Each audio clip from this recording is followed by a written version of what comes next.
এখনই তো আজান দেবে, দোকান গুছাই ফেলি। এই আমাকে 2 কেজি মাংস দাও তো।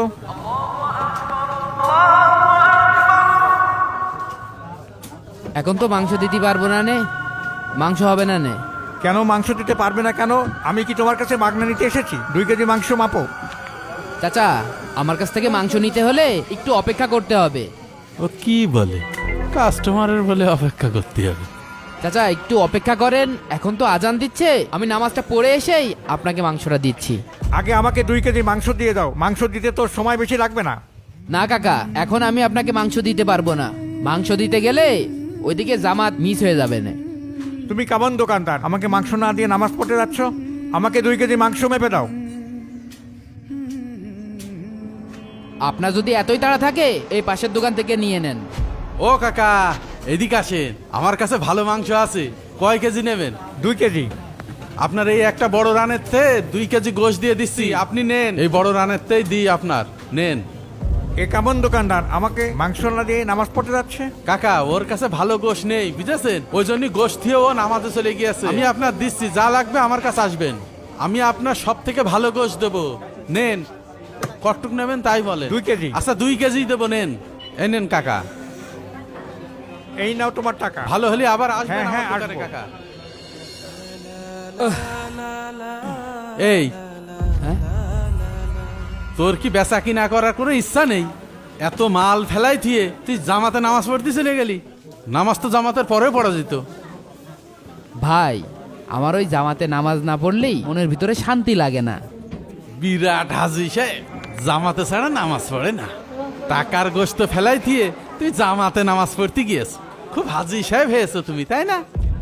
ওই লোকের 2 কেজি মাংস দিতে গেলি আমি জামাতে নামাজ পড়তে পারতাম না। কাস্টমার তো পরেও পাওয়া যাবে, কিন্তু নামাজের ওয়াক্ত চলে গেলি তো ওয়াক্ত পাওয়া যাবে না। এই, এখন রমজান মাস, এখন যদি বেচা কিনা না করিস তো কখন করবি? দেখ, তোর দোকানের মাল সব ধরা রয়েছে, আর আমার দোকানের মাল সব ফুরিয়ে গিয়েছে। বেচে কখন বাড়ি যাবি তুই? ইফতারি করতে হবে না? সমস্যা নেই ভাই, রিজিকের মালিক তো আল্লাহ, আল্লাহ যা করবে আমি তাতেই সন্তুষ্ট থাকবো। শোন, 12-13 বছর ধরে আমি এই বাজারে ব্যবসা করছি, আর তোর যে ব্যবসার ভাবসাব তাতে মনে হচ্ছে না যে তুই এই বাজারে ব্যবসা করতে পারবি। তোর ভ্যান চালিয়ে খাওয়াই লাগবেন মনি। ভালো কথা করছি, তোর কানে যাচ্ছে না? না ভাই, হ্যাঁ, আমার এই ছোট ভাইটা খুব অসুস্থ, প্রতিবন্ধী।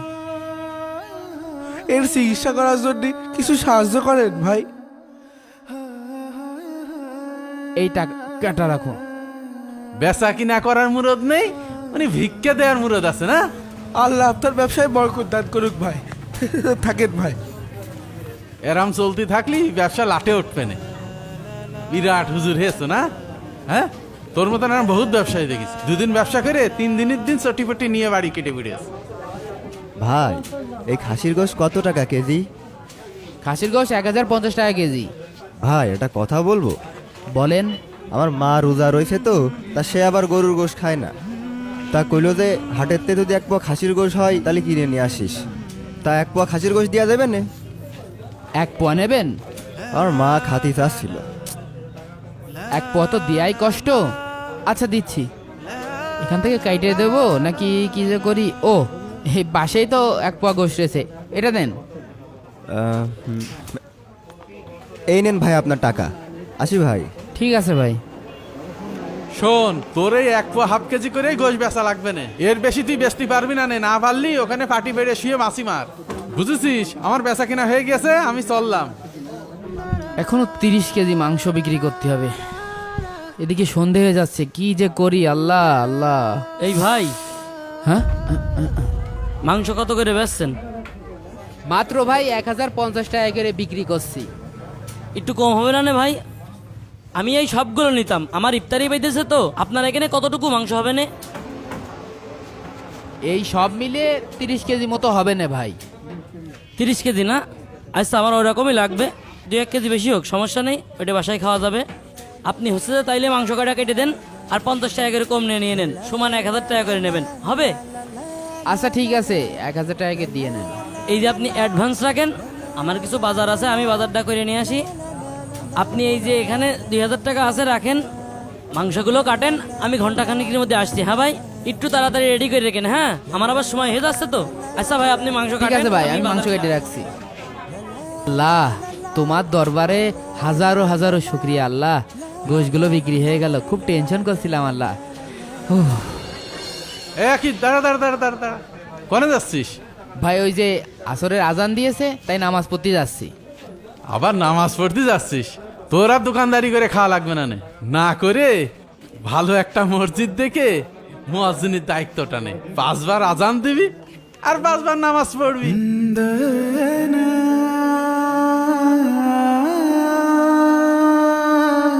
তোর জন্য এইটাই ভালো, বুঝছিস? তোর আর ব্যবসা করতে হবে না। কেন ভাই, আপনি এমন কথা বলছেন কেন? তোর দোকানে কেবল দেখে আসলাম 30 কেজির বেশি গোশ, আর তুই গোশ না বেছে নামাজ পড়তে চলে যাচ্ছিস। কে, টাকার মাল নষ্ট হয়ে যাবে না? ভাই, গোশত সব বিক্রি করা হয়ে গেছে। বিক্রি করা শেষ মানে? তুই তো ভারী মিথ্যে কথা কইস। তোর দোকানে কেবল দেখে আসলাম 30 কেজি গোশ, আর তুই বেচে ফেলেছিস মানে? না ভাই, একজন কাস্টমার আইলো, 30 কেজি মাংস একবারেই নিয়েছে, হ্যাঁ? আর ভালোই লাভ হয়েছে। এ কিভাবে সম্ভব? একজনে 30 কেজি গোশ নিয়ে নিল এই রোজার মাসে?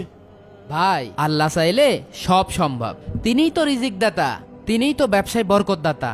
ভাই, শুধু ব্যবসা করলেই হবে না, পরকালের চিন্তাও তো করতে হবে। যে আল্লাহর উপর ভরসা করে ব্যবসা করে, তার দুনিয়াতেও কল্যাণ হয়, আখেরাতেও কল্যাণ হবে ইনশাআল্লাহ। এই জন্যে আমি ব্যবসার পাশাপাশি নামাজটাও পড়ি, যাতে দুই দিকই ব্যালেন্স করা যায়। তাহলে তো আমার সব শেষ হয়ে গেল। আমি তো সারা জীবন ব্যবসাই করে গেলাম, পরকাল নিয়ে ভাবলাম না, নামাজ কালাম পড়লাম না। তাহলে তো আমার সব শেষ। আমার কি হবে এখন? তুই তো ঠিকই নামাজ কালামও পড়িস, ব্যবসা বাণিজ্যও করিস, আমি তো কিছুই করতে পারলাম না। আমার তো সব শেষ হয়ে গেল রে। ভাই, সব শেষ হয়নি, ওই দেখেন আজান দিচ্ছে, চলেন দুই ভাই নামাজ পড়ে আসি। চল, চল। চলেন। যারা এরকম নিত্য নতুন ইসলামিক ভিডিও চান আমাদের চ্যানেলটি সাবস্ক্রাইব করে রাখবেন, পাশে থাকা বেল আইকনটি প্রেস করে রাখবেন।